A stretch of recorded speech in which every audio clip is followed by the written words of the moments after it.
Story number 1. The Watcher of the Fields. I remember the night I first heard about the figure standing in the wheat fields.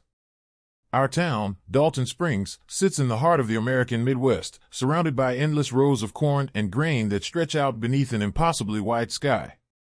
It's the kind of place where summers are humid and hot, and winters creep in with biting cold. Generations of farmers have worked this land, coaxing life from soil that once belonged to the tribes who roamed here centuries ago. We'd always thought the land was ours by right, but I suspect now it never truly belonged to us. I worked for the Dalton Springs Digest, a small weekly paper that barely made enough to keep the lights on. My job was to cover the local scene, the county fair, school sports, the occasional church fundraiser. Most weeks, I struggled to fill 2 or 3 pages. Real news was rare. That's why, when folks started whispering about a strange figure standing out in the wheat fields at night, I decided to pay attention. At first, everyone assumed it was a prank, a homemade scarecrow standing on 2 wooden sticks, dressed up to give us all a little thrill. But then footprints appeared in the fields, huge footprints, far too deep for any normal person. And then people started to disappear. I spoke to old Mrs. Lachlan, who swore up and down that she'd watched the scarecrow from her bedroom window. She said it didn't move at first, just stood there with its long arms at its sides while the wheat hissed softly in the breeze. But when she blinked, it was gone. The next morning, they found footprints in the mud near her back fence, and her dog was missing. A few days later, the dog's collar turned up in a ditch, chewed to shreds. Mrs. Lachlan wouldn't stop crying when she recounted the story, and something about the raw fear in her eyes sent shivers up my spine. I still told myself it was a prank, maybe the footprints were faked, maybe she'd just been seeing things, but deep down, a small part of me suspected we were dealing with something else entirely. I decided to investigate. My editor, Miss Buckley, was more than happy to send me out at dusk with a camera and a notepad. "Give me something real," she said, half joking, half hopeful. "We could use the circulation boost." I drove my beat-up car to the edge of town, where the farmland belongs to an old family named Goldblum. Mr. Goldblum was a gruff man with sun-leathered skin, the kind of guy who never left his property without a rifle in his truck bed. He told me I was welcome to walk the fields, but warned me not to go too far after sunset. "Something's out there," he said, in a trembling voice I didn't expect from a man like him. "I don't know what it is, and I sure as hell don't want to meet it face to face." That night, the sunset bled across the sky in vivid oranges and reds, painting the wheat in flaming colors. I made my way in, following a narrow path that cut through the tall stalks. Crickets chirped around me, and the wind made the fields shiver like the surface of a golden ocean. I kept looking back, paranoid, but saw nothing. After a while, I gave up on seeing anything unusual and decided to head home. Just as I turned, I caught a glimpse of a silhouette on the horizon, a single, motionless shape, tall as a man but somehow off. Even at that distance, I could see its proportions weren't right. Its arms looked too long, and its shoulders too broad. I raised my camera, but my hands shook so badly the photo came out blurry. When I lowered the camera, the figure was gone. I can't explain why, but a cold wave of dread seeped into my chest at that moment. I hurried back to my car, telling myself it was nothing. A few days later, news broke that a teenager named Jake Fuller had gone missing. Jake was known around Dalton Springs for dabbling in ghost hunting videos with his cheap camcorder. He used to brag about how he'd capture real evidence of spirits around town. According to his friends, Jake was planning to check out the infamous scarecrow in the fields one night. He never came home. The next morning, the only sign of him was a rumpled baseball cap found on the side of a dirt road that led toward Goldblum's property. The disappearance sent the town into a panic. Parents set curfews. The sheriff, George Hicks, organized search parties, though we all knew resources were limited. Dalton Springs has one squad car that works half the time and a handful of men who volunteer as deputies. That's it. They combed the fields for days, but found nothing except those same giant footprints, pressed deep into the soil. I heard rumors that the footprints were spaced out in a way that suggested whoever, or whatever, made them was unusually tall. The fear in people's eyes was real. And that's when the older folks began to whisper about curses, about ancient tribes, about an unpaid debt to the land. My grandfather used to mention, in hushed tones, that the farmland around here was once a sacred site for native tribes. White settlers had moved in, expanded their holdings, and dug up burial grounds without remorse. I always brushed off those stories as local legends, the kind of spooky tall tales grandparents tell to keep kids from roaming around at night. But I started to recall those warnings once the missing persons count continued to rise. Jake was followed by Becky Howell a week later, then Old Man Greeley vanished from his front porch. Each time, the common link was farmland at night and footprints that vanished near the edges of town. Sheriff Hicks grew more desperate with each unsolved case. I went to see him at the station, hoping to gather information for the paper, but found him hunched over his desk, thumbing through missing persons reports in disbelief. His hair, which was once a proud salt and pepper, seemed to have gone fully gray in just a matter of weeks. "We can't explain it," he said quietly, refusing to look up at me. "No tire tracks, no sign of forced entry, nothing. It's like they just walked into those fields and never came back." I tried to offer some reassurance, but he cut me off. "If you want something to report, write this: people need to stay indoors at night. Lock their doors. Keep their kids inside." His eyes flicked up, and I saw a haunted look in them. Whatever this is, it's not normal.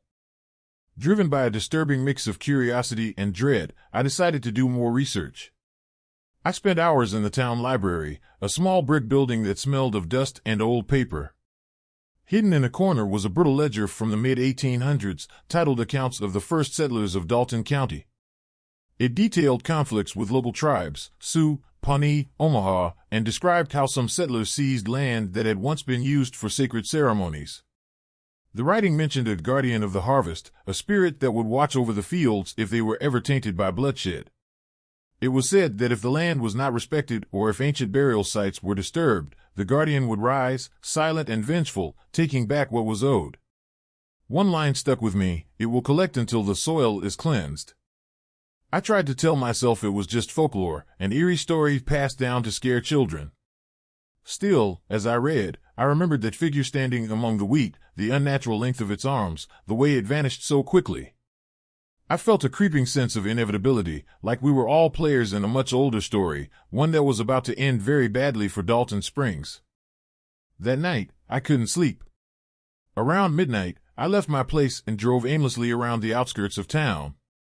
Streetlights were few and far between, and each time my headlights swept across a field, I expected to see that dark shape waiting for me, arms outstretched.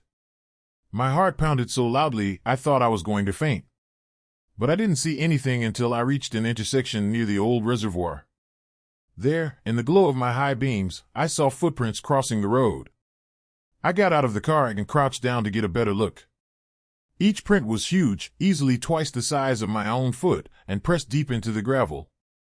Without warning, a gust of wind whipped across the fields, carrying a low, almost musical howl. I jumped back into my car and sped off, convinced I was being watched. The next morning, rumors circulated that another person had disappeared, Mr. Goldblum's farmhand, a young man named Trey. He'd gone out at dusk to fix a broken fence and never came back. Goldblum found Trey's tool belt near a patch of flattened wheat, footprints scattered around it like dance steps from a nightmare. After that, the entire town seemed on the brink of collapse. Cars packed up in the middle of the night, families fleeing with hurried goodbyes. Houses were boarded up, windows dark. The handful of folks who stayed, including me, did so either because we had nowhere else to go or because we refused to abandon our home. I started having nightmares. In them, I was running through the fields, golden stalks slapping my face, the sky above bruised purple with storm clouds. Every time I stumbled, I felt a presence behind me, tall, relentless, silent. When I woke up, my sheets were soaked with sweat, and the darkness in my room felt oppressive. I'd lie there, heart pounding, convinced that if I looked out my window, I'd see that silhouette on the lawn. I kept the curtains drawn. Eventually, a desperate plan took shape. A few of us gathered at the church one evening, Sheriff Hicks, Miss Buckley, Mr. Goldblum, and some other locals who refused to leave. We talked about the ledger, about the guardian, about the possibility that what was stalking us might be an ancient curse.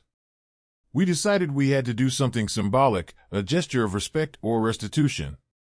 The old ledger had mentioned a burial mound, a place that settlers had apparently destroyed. We thought maybe if we could restore it or at least acknowledge our wrongdoing, we might appease whatever force was out there.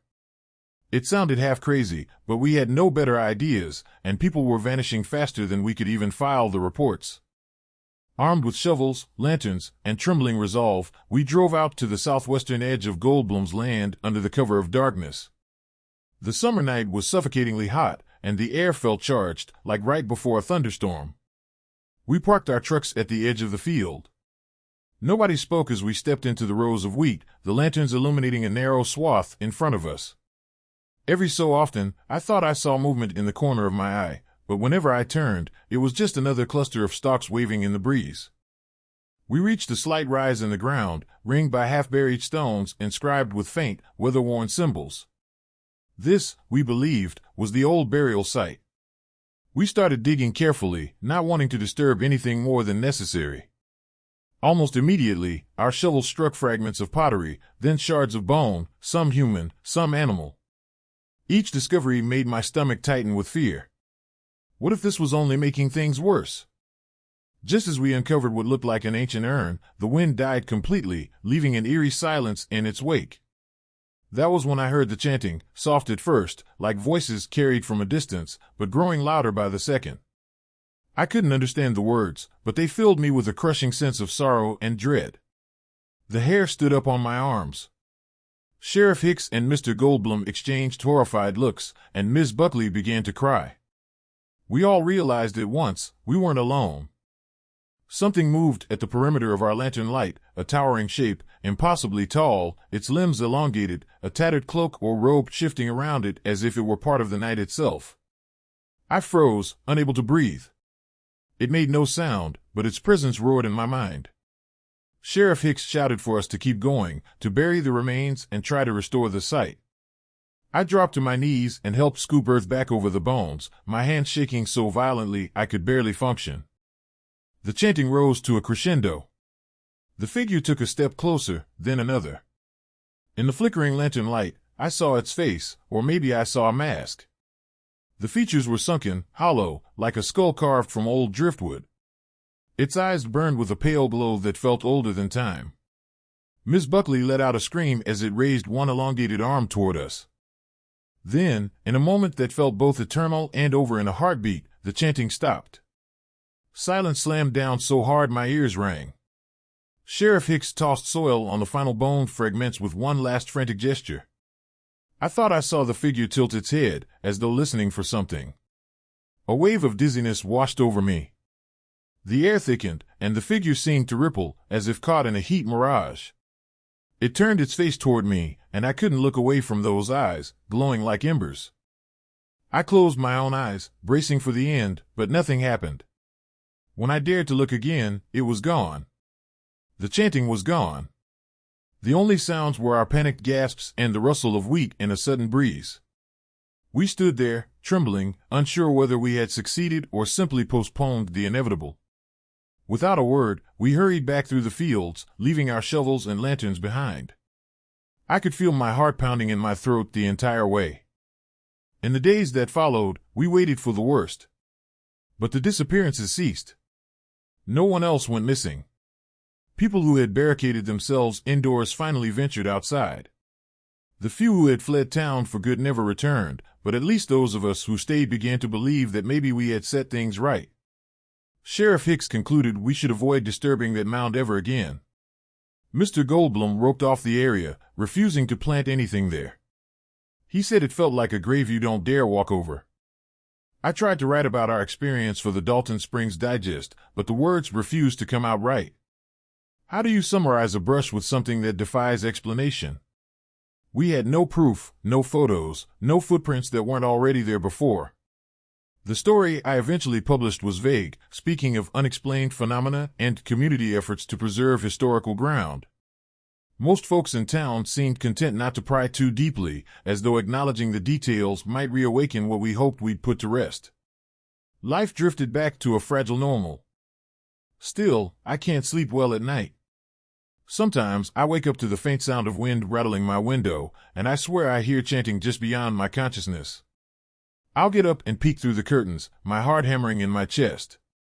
I haven't seen the figure again, but I can't shake the sense that it's still out there, wandering the fields under the moonlight, waiting for us to make another mistake. About a month after our midnight reburial, I packed my things and left Dalton Springs. I took a job in a bigger city 2 states away, writing for a more modern paper that focuses on digital news and local politics. But every so often, when I'm driving at night and see a stretch of farmland caught under a silver moon, I remember that tall silhouette in the wheat.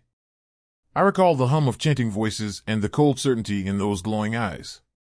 No matter where I go, I feel as though part of me remains in that field, kneeling in the dirt, trying to atone for sins older than I can fathom. I still have nightmares about it. In them, I'm standing on a cracked dirt road, staring at an unharvested field that ripples in the moonlight.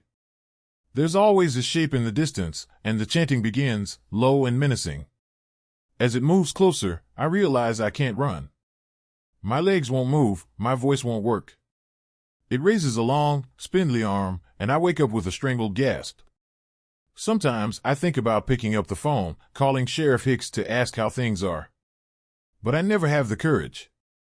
If the Watcher returned, what could I possibly do? Another part of me believes that if everything is still quiet in Dalton Springs, my call might jinx it.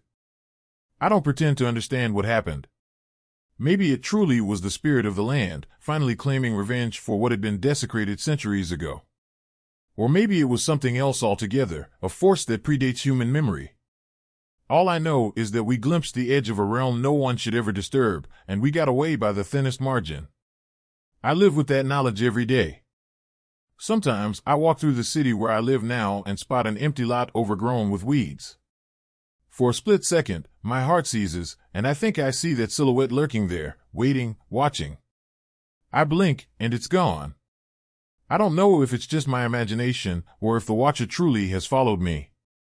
But one thing is certain, the land doesn't forget. We may think we own it, but we're only borrowing, and we always owe a debt for what we take. In Dalton Springs, we discovered what happens when that debt comes due.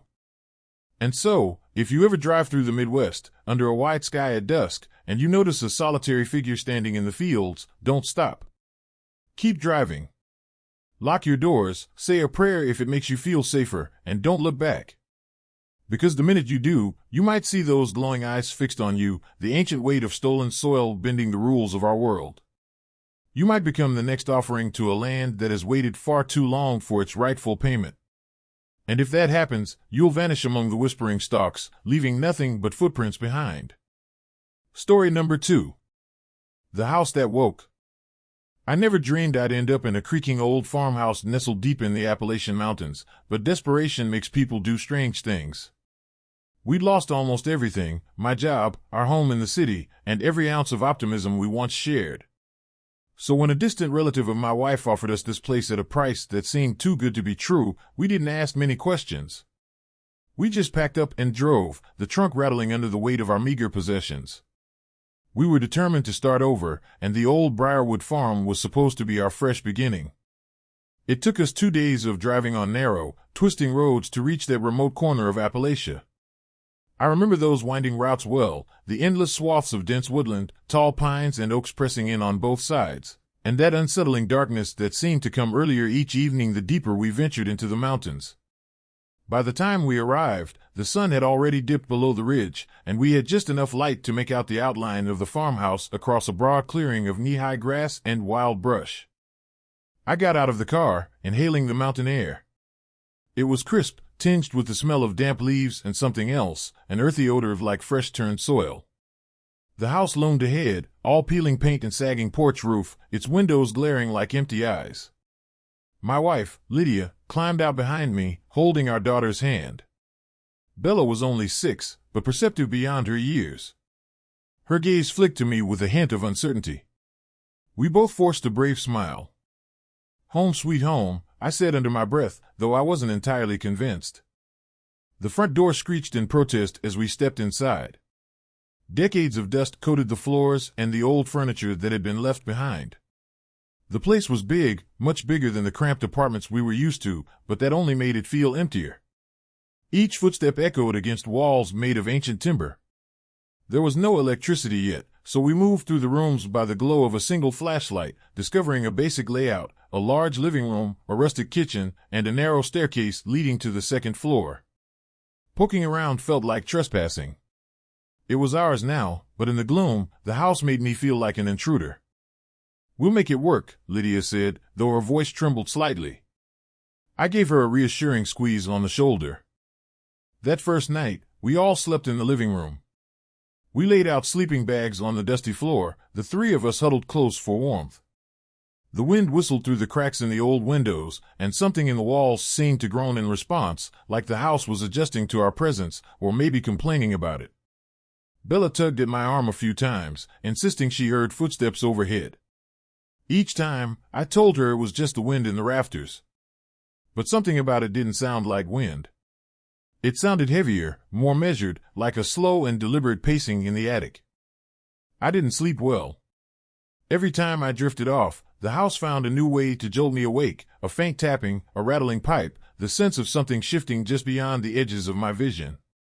By morning, my muscles were cramped, and my head felt stuffed with cotton. I tried to shake off the unease, telling myself that old houses make noise. That's all it was. Over the next week, we threw ourselves into cleaning and fixing what we could. In the daylight, the farmhouse wasn't so menacing. Dust motes danced in the sunbeams, and with each broken shutter or cracked board we replaced, it felt like we were taming the place. Lydia painted Bella's new bedroom a cheery yellow, determined to make it look inviting despite the chipped molding and warped window frames. Bella seemed excited during the day, but she grew quiet and watchful at dusk, as if bracing for something. Late one afternoon, I was hauling a box of old junk from the foyer to the barn out back when I spotted the faint outline of a door in the hallway wall. It was almost invisible behind a large, moth-eaten tapestry. The tapestry itself depicted some bizarre scene of twisted trees and writhing shapes that looked half human, half something else. My skin crawled just looking at it. I pulled the tapestry aside and discovered the door was locked. It was small and set low, like it might lead to a crawl space. I asked Lydia if she knew about any hidden rooms, but she shrugged. The real estate papers never mentioned an extra door. I debated forcing it open but decided to leave it for later. We had enough on our plate without exploring hidden compartments in a house that clearly had its share of secrets. It was around that time the nightmares began. For me, it started as a distant dream. I was standing in the front yard, in that tall, swaying grass, looking up at the farmhouse. Except the house wasn't still, it breathed. The windows widened like eyes, and the porch seemed to pulse like lips gasping for air. The roof bent and arched, as if the entire structure was alive and quietly suffocating. I always woke up with a gasp, drenched in cold sweat. The afterimage of the heaving house burned into my mind. Lydia confessed she was having nightmares too, though she wouldn't go into detail. She just looked haunted. Bella was the only one who slept peacefully, although she sometimes woke in the morning complaining of odd scratching sounds at her window. We checked it and found nothing but the crooked silhouette of an old tree. One evening, as I was trying to fix a broken step on the porch, Bella came out and tugged my sleeve. "Daddy, I keep hearing noises in the walls," she said. "Like someone breathing." I forced a laugh. "Might be critters. We're in the country now, kiddo. Could be raccoons or squirrels." She looked unconvinced. "They're not that loud." Then, as if unsure whether to speak further, she hesitated. "And I heard someone crying last night." I stopped hammering. "Crying?" She nodded, her eyes darting. It sounded like a grown-up, but it was really soft, like the house was doing it. A chill ran up my arms. I didn't have an answer for her. I just told her that old houses make lots of weird noises. But deep down, I knew there was more going on than old boards settling. The footsteps in the attic grew louder around the end of our second week. Lydia and I both heard them. Late at night, we'd lie in bed, the silence pressing down on us, and a rhythmic thumping would start, slow, deliberate steps that crossed the length of the attic, paused near the stairs, and then shuffled back. One night, I worked up the courage to climb up there. I took a flashlight and a wrench for protection, hard hammering so hard I could feel it in my ears. But the attic was empty, just a low-ceilinged space filled with boxes of old family photos and dusty furniture.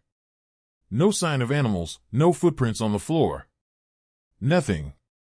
When I returned, Lydia stood at the top of the stairs. She looked pale. It was right above me, she said. Whatever it was pacing over our bedroom.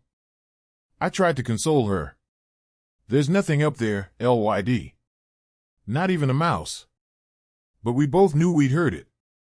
I couldn't explain it. She just nodded, tears in her eyes, and went back to bed.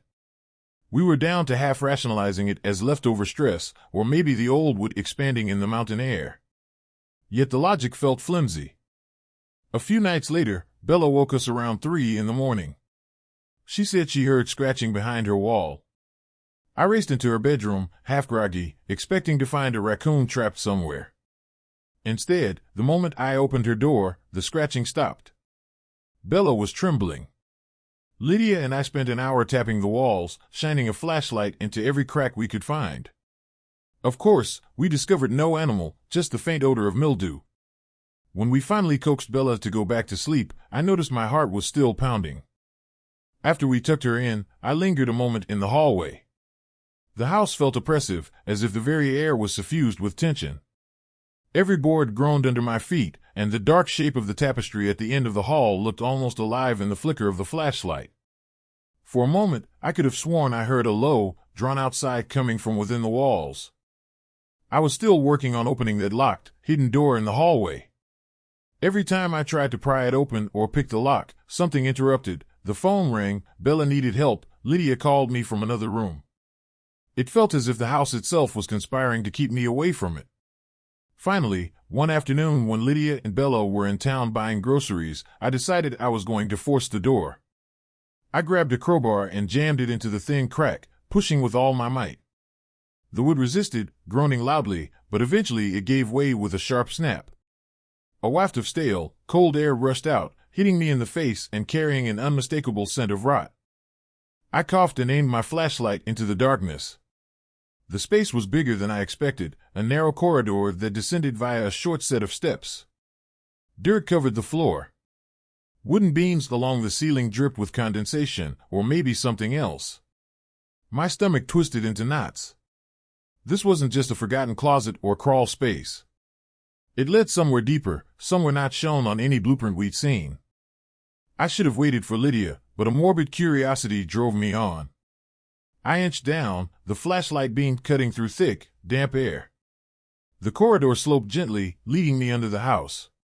After about 20 feet, it opened into a wide chamber with a low, arched ceiling made of loose stones. It felt ancient, far older than the farmhouse itself. My flashlight revealed an altar-like structure in the center, 3 large stones arranged to form a table or slab. The surface was stained dark, as if from centuries of repeated use. I swallowed hard.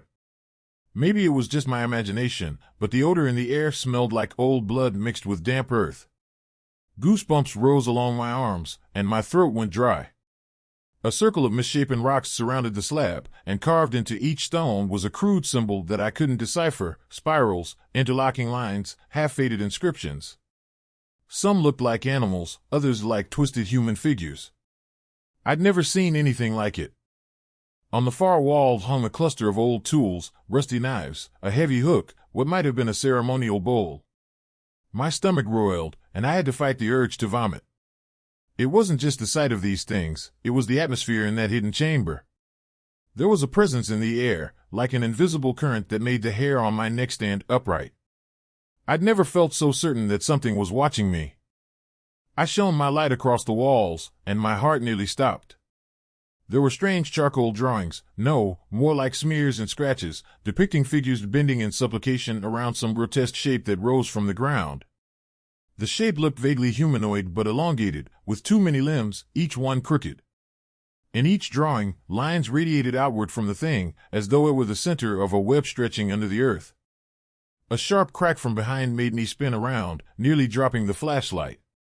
The corridor I'd come through was empty, but the noise had sounded like wood splitting.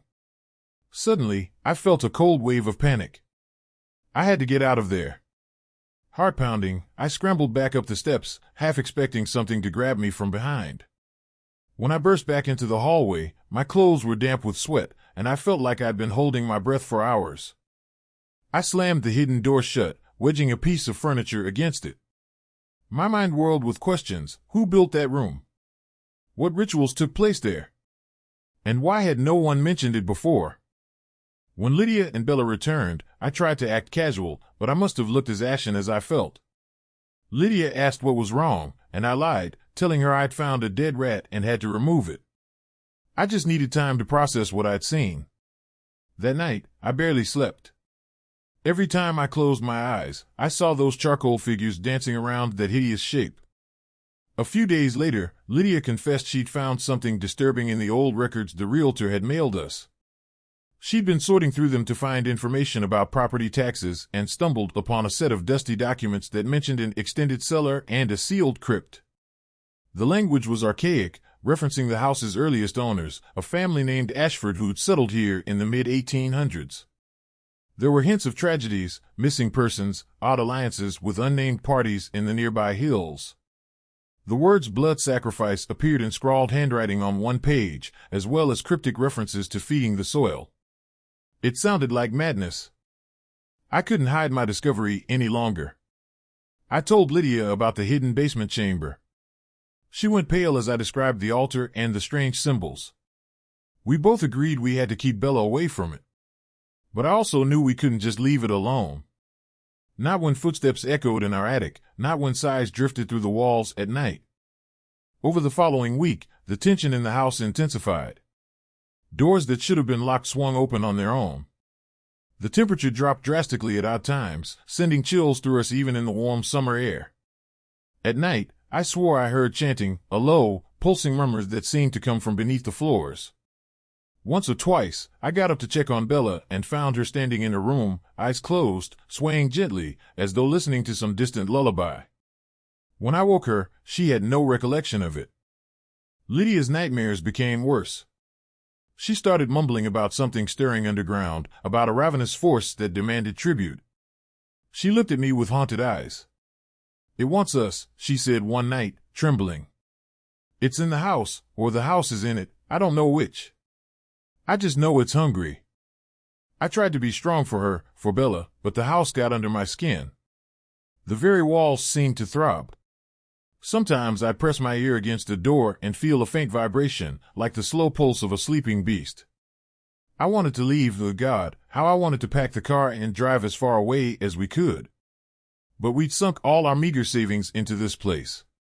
Besides, a perverse curiosity and a stubbornness I can't fully explain rooted me to the spot. Maybe I thought I could banish whatever lurked here with sheer willpower. Or maybe the house had started working its influence on me, too. One stormy evening, lightning streaked the sky, illuminating the farmhouse in white-hot flashes. The wind howled through the trees, and thunder rumbled so loudly it shook the glass in the windows. Lydia and I sat by the fireplace, Bella asleep upstairs, trying to pretend everything was normal. Then the lights went out, plunging the house into total darkness.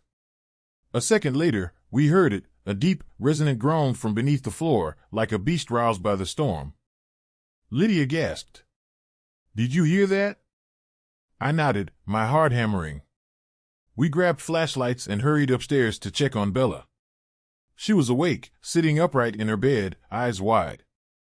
"Daddy," she whispered. "Someone's calling me from under the floor." I felt a jolt of dread so intense it made me dizzy.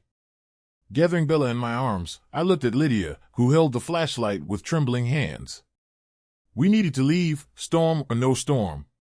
But as we hurried back into the hallway, the floorboards in front of us erupted with a deafening crack. Splinters flew, and a foul stench billowed up from the gaping hole that suddenly opened there. For a heartbeat, we just stared, shocked into paralysis. Something moved in the darkness below. The floor had shattered above that hidden corridor.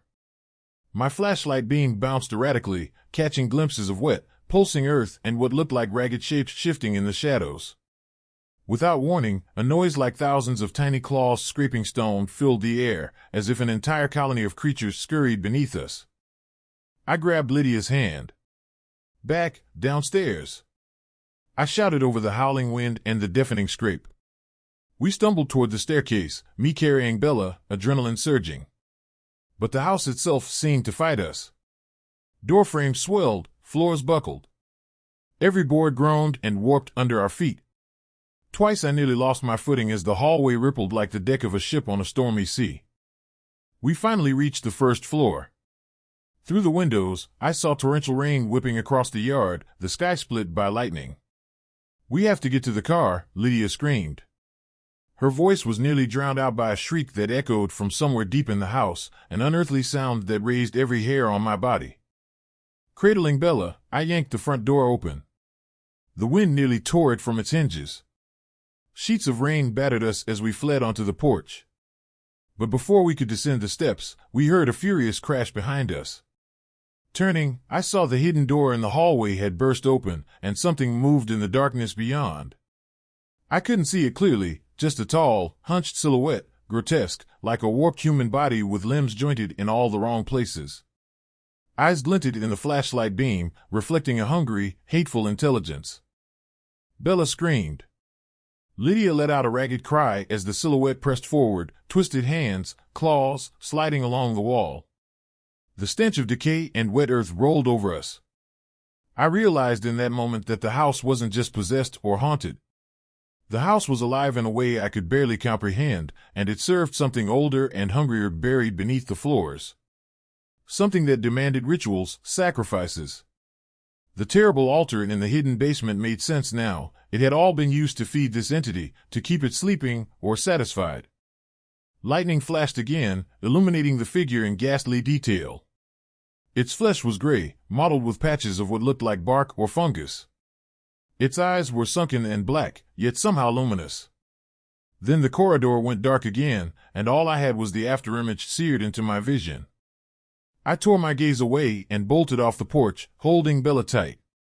Lydia was right behind me, feet slipping on the rain-soaked grass. The mud sucked at our shoes as we ran toward the car, the wind dragging at our clothes. I yanked open the driver's door and practically threw Bella into the back seat. Lydia dove in the passenger side. My hands trembled so much I fumbled the keys, dropping them onto the floor mat. That half-second of panic felt like a lifetime. I expected to feel a clawed hand close around my neck at any moment, or to see that monstrous figure appear at the window. Somehow, I managed to start the engine. The headlights cut through the sheets of rain, illuminating the overgrown driveway. I pressed the gas pedal, the wheels spinning for a moment in the mud before finding traction. We lurched forward. In the rearview mirror, I glimpsed the farmhouse illuminated by a flicker of lightning. The front door slammed shut on its own, like a gaping mouth snapping closed. For a moment, it looked like the house was slumping, or breathing, or maybe I was delirious with terror. Then a fresh bolt of lightning flashed, and my mirror reflected only the silhouette of the barn and the black shape of the forest beyond. We tore down that winding road, the beams of the headlights casting wild shadows between the trees. Bella sobbed in the back seat, Lydia's chest heaved with silent sobs, and I just kept driving, refusing to look back. Every cell in my body screamed to get away from that cursed land, from the malevolent presence that had awakened beneath our feet. We ended up at a small motel in the next county. The storm raged all night, thunder rattling the windows while we huddled in a single bed, clinging to one another like shipwreck survivors. None of us slept. When morning finally came, gray and drizzly, we stared at each other in exhausted silence. There was no question of returning. Our clothes, our belongings, everything we owned, remained in that farmhouse. But we'd sooner live under a bridge than walk through those doors again. For a couple of days, we stayed at the motel, too frightened to do anything but stare at the TV with the volume turned low. Part of me wrestled with guilt. How could I leave all our possessions behind? How would we start over with just the clothes on our backs? But then I thought of that hidden altar, the scribbled rituals, the vile presence that had trailed us through the hallway. No object was worth risking our lives or our souls. Lydia made some calls. We arranged for a friend of hers to drive out with a few supplies, and from there, we planned our next steps. We never returned to the house. We never even drove past it. The official deed might still have our names on it, but I hope to God nobody tries to live there again. Maybe in time, the hills will reclaim that place. Or maybe someone else will stumble upon it, lured in by a cheap price, only to find out too late that the house is not a refuge but a living, breathing entity protecting something that lurks in the earth below. Sometimes, late at night, I still hear that sighing in my dreams. I see the farmhouse's windows gaping like eyes, the porch contorting in silent agony. Then I awaken, heart pounding, tangled in sweaty sheets, always on the verge of screaming. Bella seems to be doing better, children are resilient, but Lydia and I both bear the scars. We talk less about the place each day, as if not mentioning it will make it go away. But I can't forget what I saw in that hidden chamber, the dark stains on the altar, the twisted symbols, the sense of something vast and voracious just beneath the soil. We aren't the first to fall victim to that hungry darkness, and we likely won't be the last. If you ever find yourself traveling through the winding roads of Appalachia and see a dilapidated farmhouse advertised for next to nothing, do yourself a favor and keep driving. Because if you don't, you might discover, far too late, that the house has been waiting for you. Waiting to wake up once more. Waiting to feed. And once it does, God help you. Because it won't let go until you've given it exactly what it wants. Story number 3. The Silent Mirror. I never believed the stories they told about Stillwater Lake. Growing up in a small northern town, you hear all kinds of legends, ghost lights in the woods, phantom trains on abandoned tracks, the usual campfire fodder that kids pass around to scare each other. Most of it is nonsense. When I was young, I used to beg my dad to take me fishing at Stillwater, but he always refused. He'd mutter something about the water there never reflecting any light, about how it made his skin crawl. Back then, I thought he was just being overprotective. Now I wish we'd stayed as far away from that place as possible. I learned the hard way that some stories deserve more than an eye roll. They deserve your caution, your respect, and maybe even your fear. If you're hearing this, I hope you'll heed my warning. Stillwater Lake, what we used to call the Silent Lake because it seemed like no sound ever crossed its surface, is not just a body of water. It's a door. And if you pry it open, there's no telling whether you'll come back out. I was in my final year of college when a group of friends decided we needed one last blowout camping trip before graduation scattered us to the four winds. We were a tight bunch, me, Gabe, my roommate Martin, his girlfriend Rena, and my longtime friends Dan and Ashley. We'd been camping together a few times, always at safe, popular sites, places with well-worn trails, clear lakes, and plenty of other campers in the vicinity. But that spring, we were hungry for something different, something off the grid and full of local mystery. My fatal mistake was suggesting Stillwater Lake. We all met in Dan's garage one day to discuss potential camping spots. He had a bunch of topographical maps spread out on a folding table, and we were flipping through them, trying to find a place that didn't look too touristy. Martin joked, "We should go to that weird lake your dad told you about, the one that looks like black glass." I laughed it off. But Dan, always the thrill-seeker, raised an eyebrow. "What lake's that?" he asked, tapping a pen on the map. I shrugged. "There's this place maybe 2 hours north of here. Nobody really goes there, and I'm not sure it's on most maps. Locals call it Stillwater or the Silent Lake. My old man hates it, says it never reflects sunlight, even at noon. Like it sucks up light or something." That should have been the end of it, but I kept talking. I told them about the rumors, that birds never touch the surface, that people who swim there come out with strange nightmares. It was all nonsense, but by the time I had finished, Dan was practically salivating at the idea of exploring a forbidden spot. Martin and Rena looked intrigued, too. Ashley gave me a worried glance. She'd grown up around here, heard the same stories, but in the end, we all agreed. Stillwater Lake it was. After all, we were a group of soon-to-be college grads, too old to be scared off by ghost stories. We set out on a Friday morning in 2 cars packed with tents, sleeping bags, cooking gear, and more beer than we could responsibly drink. The drive took us down narrow roads that twisted through forested hills still damp from spring rains. The sky was a soft gray, occasionally letting slivers of sunlight filter through the clouds. Every now and then, a crow would burst from the treetops and swoop across the road in front of us. Each time, my stomach gave a little twist of apprehension. When we finally arrived at a clearing near the lake, my first impression was how utterly quiet it was. The wind barely rustled the leaves overhead, and no birds sang. The lake itself lay a short hike away through a stand of pines, but even from the clearing, I felt a subtle chill. The air seemed cooler than it should have been for late spring. We pitched our tents in a circle, close enough for conversation but spaced just far enough that none of us felt cramped. There were a few cabins in the broader region, but the nearest was at least a mile down the dirt road. As we were unloading gear, a beat-up truck sputtered by. The driver, a leathery-faced man in a threadbare cap, slowed down to stare. I gave him a friendly wave, which he didn't return. After an awkward second or two, he turned onto a barely visible trail that disappeared into the woods. We shrugged it off. By late afternoon, we'd settled in. Dan was fiddling with a fancy new camera he'd brought, determined to document our epic adventure. Rena and Ashley started gathering kindling for a fire. Martin and I decided to scout the path to the lake. It was only a 5-minute walk, but the forest canopy thickened quickly, blocking out much of the light. Our steps sounded dull on the spongy ground, as if the soil was drinking in every noise. We reached the lakeshore and found an odd sight, a gray, gravelly bank sloping sharply into water that looked black as ink. It wasn't just dark, it refused to reflect anything.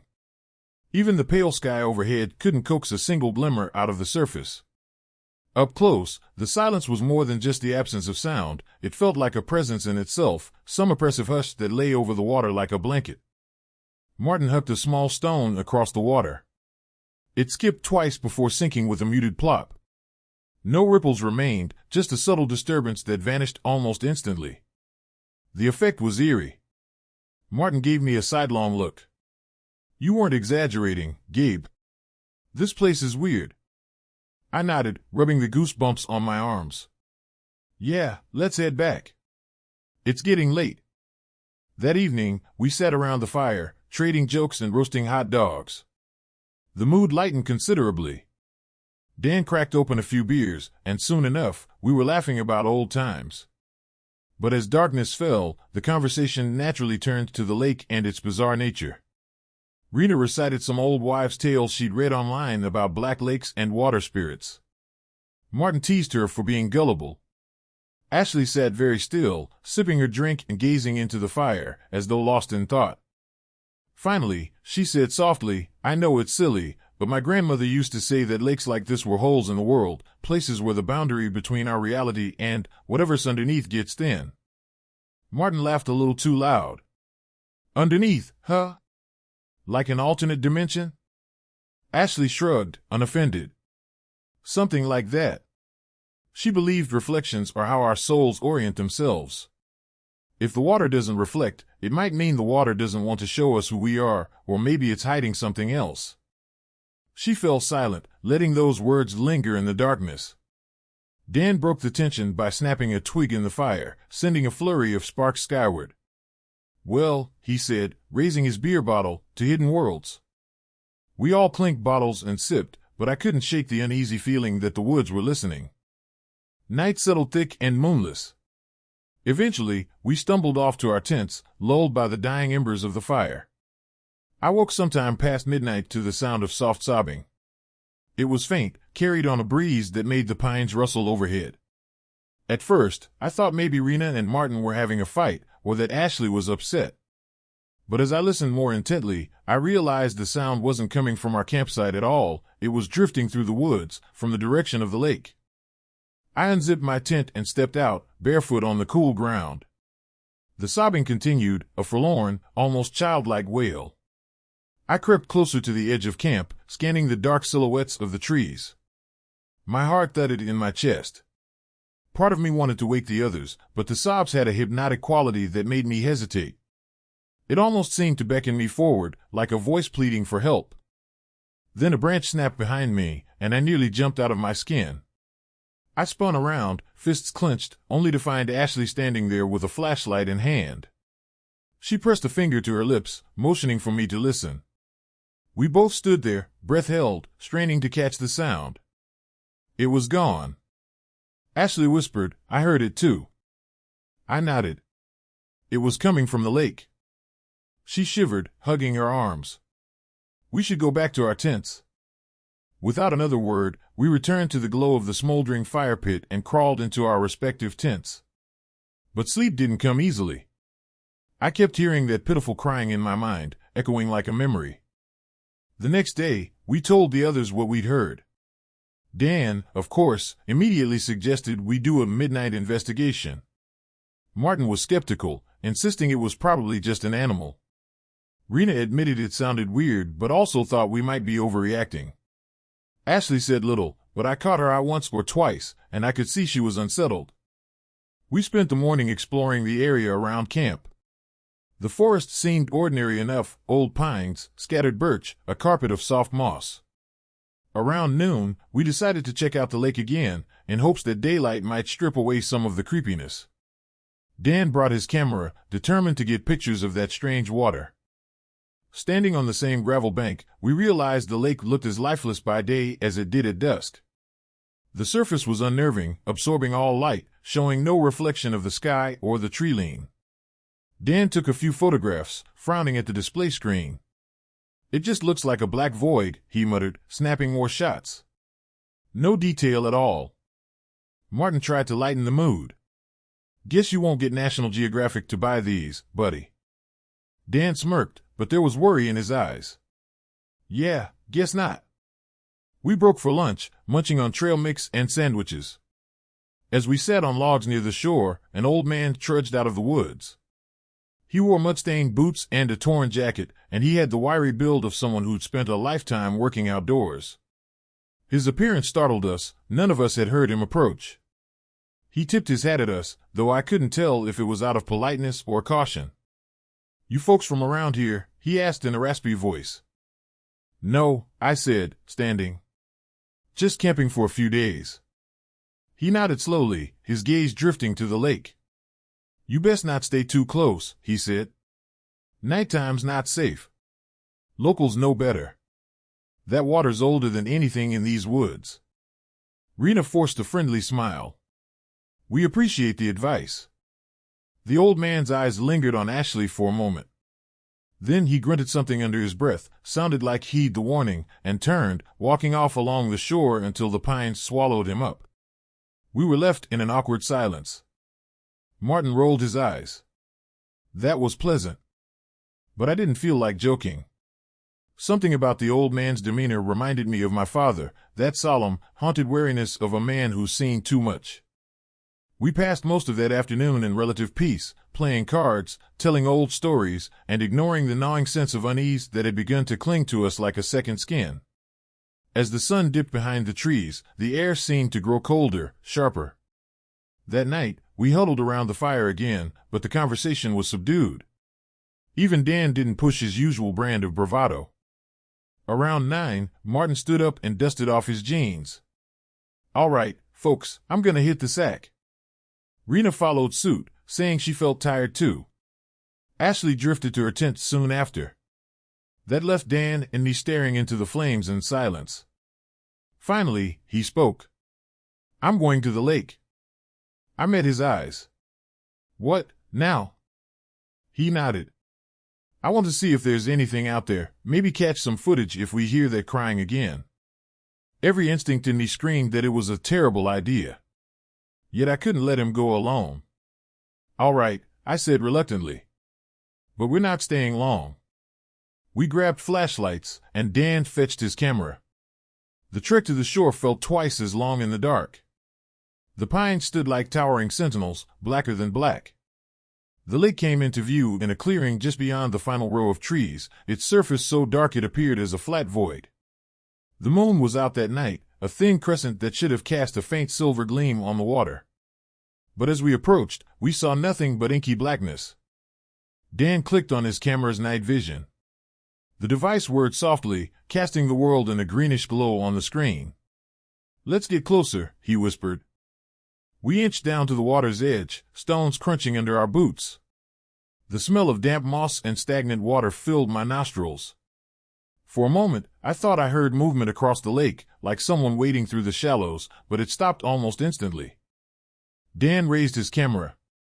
"If there's anything out there, come say hello," he called, his voice trembling despite his forced bravado. A rustle in the bushes behind us made us both jump. I whipped my flashlight around, but saw only a few wind-tossed branches. The wind itself was picking up, gusting across the lake in chilly bursts. After a tense minute, we relaxed, feeling foolish.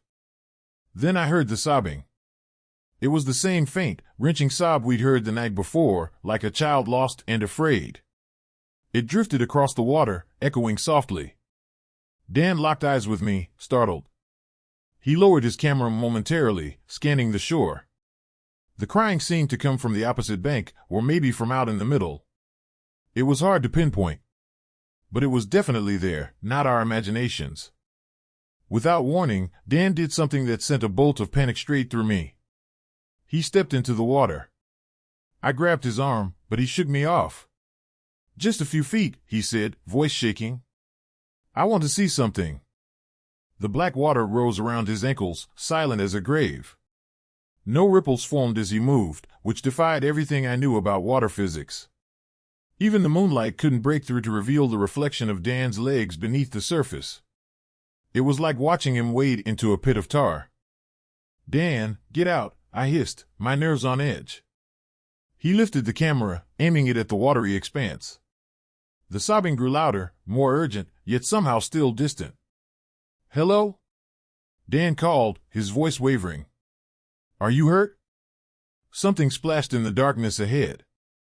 I felt a sudden surge of dread. Dan stepped forward another pace. The water lapped at his knees, but again, no waves, no reflection, just that black emptiness. "Dan, I'm serious," I said. "Come back." His mouth opened as though he was about to say something sarcastic, but then he froze. For a split second, I thought I saw a shape rise out of the water several yards away, a pale, featureless form. Dan swung his camera toward it, but the shape vanished. The sobbing stopped abruptly, replaced by a silence so absolute it felt crushing. That's when Dan's flashlight flickered, and my own beam of light dimmed. The entire shoreline seemed to grow darker. A nauseating feeling of vertigo washed over me, like the ground had tilted. Dan gasped, stumbling backward. As I reached to pull him out of the water, something seized my wrist, something cold and slimy, like a hand made of algae and bone. I let out a strangled yell, nearly dropping my flashlight. Dan lunged forward, grabbing me as the thing's grip tightened. It was strong, stronger than anything that size had a right to be. In the confusion, my light caught a glimpse of a ghastly limb rising from the water, glistening with black droplets that clung to it like oil. It had fingers, or something approximating them, curled around my arm. A rush of primal terror gave me the strength to wrench free. I stumbled onto the gravel bank, gasping, my wrist burning with cold. Dan scrambled out of the water, camera flailing. A hideous sucking noise came from the lake, as if the water itself was inhaling. The shape, whatever it was, descended back into the depths. For a heartbeat, neither of us could speak. My heart pounded like a jackhammer, and my wrist ached. Dan stared at the water's edge, shaking. What the hell was that? He finally managed to rasp. I couldn't answer. My throat felt too tight to speak. The flashlight's beam was still dancing across the water, revealing nothing but blackness. Whatever had grabbed me was gone, as if it had never been there. But my skin bore the clammy residue of that inhuman touch, and the memory made my stomach churn. We bolted back to camp, stumbling over roots and stones, fear coursing through our veins like adrenaline. When we burst into the clearing, Martin and Rena were standing near the fire, startled by our frantic arrival. Ashley unzipped her tent, eyes wide with alarm. "What happened?" Martin demanded, stepping forward. Dan and I tried to explain, tumbling over our words. His camera still dangled from his neck, lens cracked from our mad scramble. Rena looked skeptical, then horrified as she took in our expressions. Martin moved closer, shining a lantern on my wrist. I flinched. The skin was discolored, faintly bruised, and colder than the rest of my arm. Ashley frowned. "It looks almost burned by frost." I stared at my wrist, trembling. I had no logical explanation. The others pressed us for details, but all we could say was that something out there grabbed me. We'd heard crying. We saw a shape. The water was wrong. Eventually, exhaustion took over. We all crowded around the campfire, too scared to sleep, trying to figure out what the hell we were dealing with. At some point near dawn, we must have dozed off. Morning brought a thin sun that did little to dispel the lingering chill. None of us had the appetite for breakfast. Martin and Rena were all for packing up and leaving. I wholeheartedly agreed. Ashley looked relieved, but Dan seemed torn, as though the event had simultaneously terrified and fascinated him. In the end, practicality won. We began breaking down the tents, stuffing our gear into the cars. That's when we realized Ashley was missing. We'd all been so focused on packing that no one noticed she'd wandered off. At first, we assumed she was just in the woods, taking a bathroom break. But 10 minutes passed, then 20, and a gnawing dread settled over us. We called her name, combing the trees around camp. No answer. We checked the tents, empty. The panic in Martin's voice rose with every shout. Rena looked on the verge of tears. Suddenly, Dan spun around, pointing toward the trail leading to the lake. She wouldn't. We all locked eyes. Then we bolted down the path, hearts pounding. The forest seemed more oppressive than ever, the silence unnatural. By the time we reached the shore, I was out of breath, chest tight with dread. The lake stretched out before us, dark and calm. Ashley was nowhere in sight. "Check around," Martin yelled, running along the bank. He screamed her name into the quiet, voice echoing across the water. Rena checked the tree line, frantically pushing aside branches. I stood near the spot where Dan and I had our encounter, staring at the black surface, terrified of what lay beneath. Dan whipped out his damaged camera, as if hoping to see some clue on its flickering display. Minutes felt like hours. No sign of Ashley. At last, a glint of something white on the shore caught my eye. I crouched down and realized with horror that it was Ashley's phone, half buried in the gravel. The screen was cracked, and the entire device felt ice cold. My stomach sank. She'd been here, no question. We fanned out, searching, calling. Dan circled around a fallen log near the water and froze. "Oh God," he whispered. I rushed over. He was staring at footprints, bare footprints, leading straight into the lake. I recognized the shape of Ashley's small feet. They ended abruptly at the water's edge, no sign of turning back. The black water lapped gently, as though mocking us. Martin and Rena joined us, their faces pale. Martin shouted Ashley's name again, the sound cracking with anguish. The lake returned only a suffocating silence. Panic turned to a horrifying realization: something had lured Ashley into the water. Or maybe she'd gone willingly, pulled by the same presence that had tried to drag me under the night before. Rena collapsed to her knees, sobbing. Martin stood rooted to the spot, fists clenched, face contorted in agony. "We have to do something," Dan said, voice shaking. "We can't just." "What do you propose?" I snapped, my fear turning to anger. "Dive in? Get pulled under, too?"